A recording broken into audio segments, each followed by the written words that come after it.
Welcome to Wedding BFF. My name is Kate Schmidt and I am your host. As a self-taught wedding planner and owner and chief planner for Celebrate by Kait, I am passionate about creating wedding days that are memorable and tangibly feel like the couple that is being celebrated. On this podcast, you will hear from myself and other guests tips on planning, mindfully creating a day that not only looks but feels good, and how to budget your way to the wedding day of your dreams.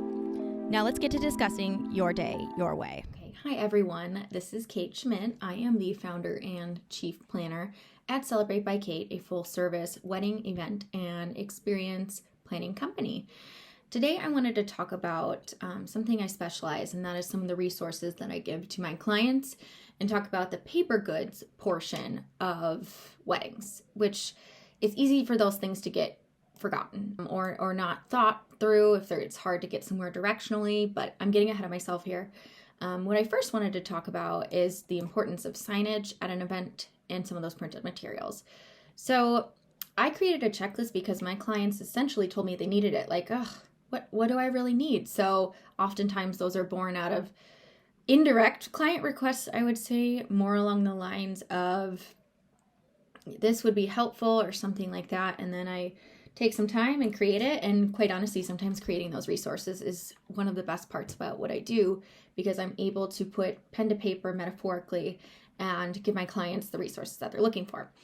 All right, so let's jump into the CBK wedding signage checklist. I do have this available on Etsy too, but I am spilling some of the tea today. The first thing is a welcome sign. Almost everyone has one. I think it's nice because it's, it says you're in the right place at the right time kind of thing. And my favorite thing about a welcome sign is you can use one at the ceremony if it's a different location, or honestly the same location, and then you can flip it around like a 24 by 36, and from there be able to have a dual purpose and save costs on printing. So welcome sign is pretty self-explanatory.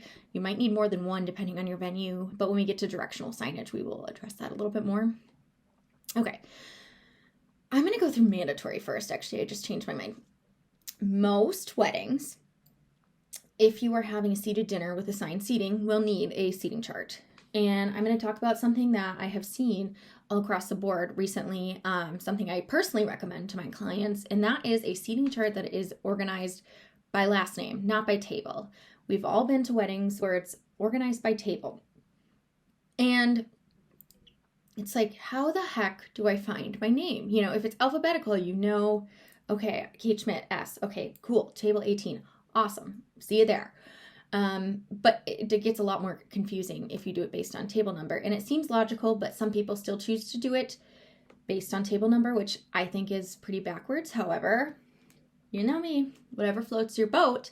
But from a logistics standpoint, and I come in with that operational mindset, it makes more sense, and it creates less of a bottleneck and, kind of some social anxiety if you're like next to Joe Schmo that you don't know, trying to figure out where you're seating, and you're like, I just want to set my purse down, or I just want to set my drink down, or, see who I'm sitting with, blah, blah, blah. It's best to do it by last name. Table signs, necessary, okay? We tell people how to do the things. Some of the examples of that can be a gift card table sign, also a guest book table sign, please sign our guest book, something like that. A dessert table sign could potentially list the ingredients, and if you did like gluten-free type desserts or other things to accommodate some of your guests, that's a really good place to note that, and any allergens that might be there in dessert. Additionally, memory tables, or lighting a pillar candle like this. We light this candle for those who are not here. There's a more proper face for that. However, I just can't even think about it right now. I don't know what it is. And additionally, like a favor table, like please take one, or just something punny, quite honestly, it really works well. But most weddings need these signs. It doesn't matter how unconventional you want to go with it, you will probably need these signs. So next, menu signs and cards. We'll get to the fact that I'm a tree hugger next, and also I'm really passionate about budgeting for weddings and events. But the first thing is menu cards. Someone RSVP'd to your wedding probably 30 to 60 days ago. They don't know if they got the short rib or if they got, the coq au vin or something like that. We are all too busy to remember those things. So it is nice to have a menu card. Is it mandatory? No. However, my suggestion, based on my experience, is you really only need kind of 2 or 3 in a 4x6 or something similar to that, maybe a 5x7 that lists that, potentially lists, the layout for the rest of the evening. And you can set it down, you can display it, you can have it double-sided, but having one at every setting, in my opinion, is more of an aesthetic move. And if that's what you're going for, great. Does everyone need that? No, they might be more focused on when are the dances occurring or catching up with an old colleague, that mutual friends, things like that, where they don't need their own. And it's probably the number one item that gets thrown out in weddings is those menu cards. And I guarantee you most of the time they are not recycled. So it makes me cringe a little bit. But let's go to the next thing. Place cards. That's another thing I have varying opinions on, but what I will give you is more of the factual side of that. So in terms of place cards, I think it's really important to note that you don't have to do them necessarily, but if you have a plated entree, I mean, it's just, you have to. That doesn't mean you have to say, Joe Schmo, I keep saying Joe Schmo. Joe Schmo is at table number 5, and he needs to sit seat number 1. Some weddings choose to do that, but sometimes I think the easiest way is when you do a display table that has their names in alphabetical order, then they can sit wherever they want at the specific table where they feel comfortable and in the right kind of pairings, because sometimes you do have that random table at the wedding that half of them know each other, half of them have never seen them before. So being able to make that choice, I think, enhances the guest experience and really adds to the simplicity of it all. So on place cards, I'm a display fan kind of person. However, I have also set them at multiple specific chairs, or these just need to go here. I don't care, I have them in order or they're close to the order. People can swap, we're all adults here, and you can go from there.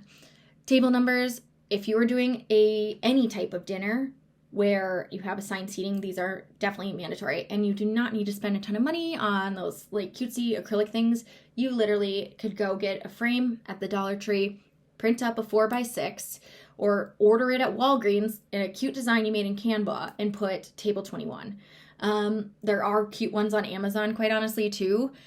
This is something you can usually find in your local Facebook group, as far as, just recycling them and upcycling, I guess, and reusing it. That's another good option cost-wise and better for the earth. Let's go kind of into the optional. So one thing, keeping with the reception here, is sometimes people choose to do an order of events sign, and it kind of just says, at this time, we sit down for dinner. At this time, there's toast. At this time, there's dances. At this time, the party starts, aka dance floors open.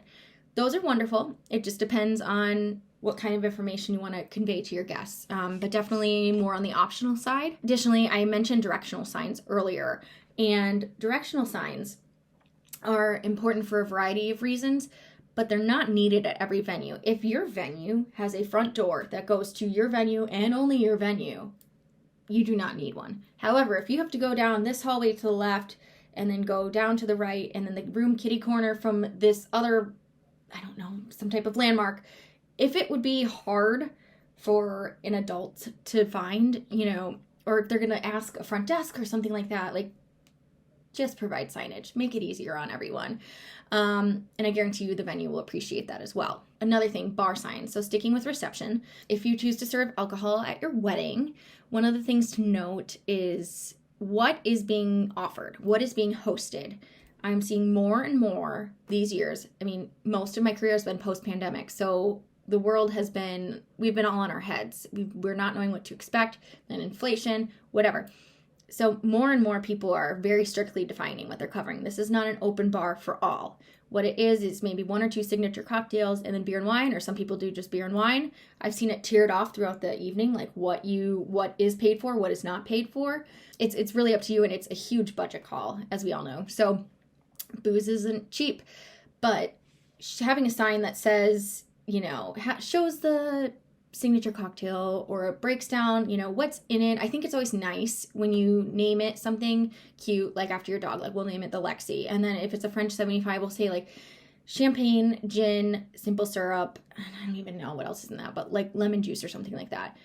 Then people know what they're getting into, because you can't just name a cocktail and not tell them. They could Russian roulette it, but I would recommend listing that, especially there's crazy allergies out there. People can be allergic to strawberries. What if that's the garnish? That is something I suggest. And in terms of just other offerings, saying, hey, beer and wine, this house wine, if it's Josh Cellars or something like that, Josh Cabernet, being very specific, and then everything else can be cash if that's the case. Or you just have an open bar, right? But I think it's still important to set those expectations, especially as someone who is usually the only sober person in the room. After a while, we all need a little bit of clarity. Maybe you've had a couple glasses of champagne. We've all seen it. We haven't necessarily all done it, but expectations are key. Let's go to memorial signage and display. I would say about 50% of my clients have some type of memorial display or signage. I've seen a variety of things over the years, but the thing that rings true is just having something symbolic. Otherwise, it can be a little like morbid with like some black and white photos, which we all know were from a while ago, or you're like, I don't know who this is. Labeling isn't the worst idea either, but something, forever in our hearts, or, something about how they have a seat at the table in heaven. If you're religious, don't at me. But those are really nice so it's clear, just like all the other table signs. But memorial tables I see less, obviously, than guest books. Okay, let's go into the ceremony. So chair signs, those are usually, if we have reserved, most weddings, you're going to do the first 2 rows are reserved, bride on this side, groom on this side, like as far as their parents go, or groom and groom, bride and bride, whoever, however you want to break it down by family name. And then the rest of the guests can sit wherever they want. But it needs to be very clear that perhaps the bridal party or the groomsmen are in the first, or in the second row or first row, depending on what type of ceremony you're doing, because the proximity to, say, an altar or something like that, if there's a blessing that's given, they need to be close. And it's a lot better if they're closer, because we've all been in those ceremonies where it's just like you could hear a pin drop, and these poor girls have to walk around in their heels. I don't know why, but it makes me cringe every time, and no one's doing anything wrong, but like I have like this weird social anxiety where that would just be like, I don't want anyone to like hear me walking in this quiet space. But that's a Kait problem. That's a me problem. What I will say is that was a long tangent. All to say, you should have reserve signs depending on the number of people, how your rows are structured. Do you need 1, or do you need 2? Do you need 4? Do you need 5? It just depends on what you want to do. And go from there. And it could also be for handicap accessible reasons. Perhaps you have a space carved out essentially for like a wheelchair. There's a lot of reasons to use those. I would say every single wedding I do has those, regardless of how traditional or non-traditional they want to be. Okay, now let's go through like we went through the optional, but I would like to go through the more optional of the optional, if that makes sense. So these ones are just bonuses in a lot of ways, in my opinion. Unplug ceremony, that's personal preference. If you want to have that sign, what I usually recommend is on the other side having a different type of sign, maybe the order of events or something, or just have one side. Another thing is a program sign, kind of that introduces the wedding party, something along those lines. I haven't seen that done much, but it is something that is sometimes done, and it pays, that homage to those really important people that are standing next to you on your wedding day. Cocktail hour welcome sign, usually you can just one size fits all for a welcome sign unless you put a specific location. I have had couples put welcome to the ceremony, church of XYZ, and then, on the back, they say, welcome to the party or the reception or something. And then they say venue XYZ. That's an option. But I would say most of the time you can just use the same one as long as you're not too specific as terms of what function it is and where it's located, if there's 2 different places. Okay, a tips or no tips sign. Tips are controversial when it comes to wedding venues because large in Milwaukee, the service charge is going to be anywhere from 20 to 24%. However, it is very commonly misunderstood who actually gets that piece of the pie. Because if I am paying $100 a plate and I have a 24% service charge, that's $125. And I'm like, I just paid that for one person. It probably includes beverages as well, but I just paid that for one person. Why do I have to pay additional or have a tip jar out, whatever? I always do what my clients feel comfortable doing. Of course, I never force anything one way or another, but I will say more often than not, those service charges do not make it to the actual employees. So if you put out tip jars, up to you. You can have some signage, tip your bartenders, whatever, something clever or, again, punny, and go from there. Okay. Your wedding hashtag sign, you could have that advertised. I'm not seeing that as much. That was a trend more a few years ago, but it's definitely something, or you could quite honestly repurpose and put it on your welcome sign just at the bottom, like hashtag something clever. All right, pick a seat, not a side. Very similar to the unplugged ceremony sign. It is very much optional, and it's up to you. Some people will want to know if there's a specific side for a specific family. Some people won't, and so it really depends on the duties that you will give your ushers or whoever you choose to have kind of facilitating part of that, and how strongly you feel about a side versus just a seat. So if there's a send-off, such as sparkler exit, say it's the event's done at 11 o'clock. At 10:55, you're going to have that sparkler exit, and your getaway car is going to be pulled up, and then it's something cute, very reminiscent, in a cute vintage way to be sent off. And last but not least, fun quotes. I have seen that done. There's a lot of ways to add to your wedding programming, and printing is the principal way to do that. I'm old school that way. However, I have seen more and more where we're adding to Google Photos albums. I've seen a lot of that, and there's this other app, which unfortunately is slipping my mind. I will put it in the show notes, but there's this other app that my clients have used before too, where it's just like upload, run away, and then it's so nice for the couple to see it. Or I've seen the blow up the couple's phone, and then they're able to text all of them over. For me, that would be sensory overload, but like if that's what you want to wake up to the next morning because you really don't have your phone on your wedding day, that would probably produce quite a bit of joy from your favorite people. That is pretty much where I'm going to leave you off. As usual, CBK is your event your way, your wedding your way. I'm always going to follow what you are looking for and give you the best industry expertise that I can to just make sure the logistics are on point and you're feeling fantastic that day.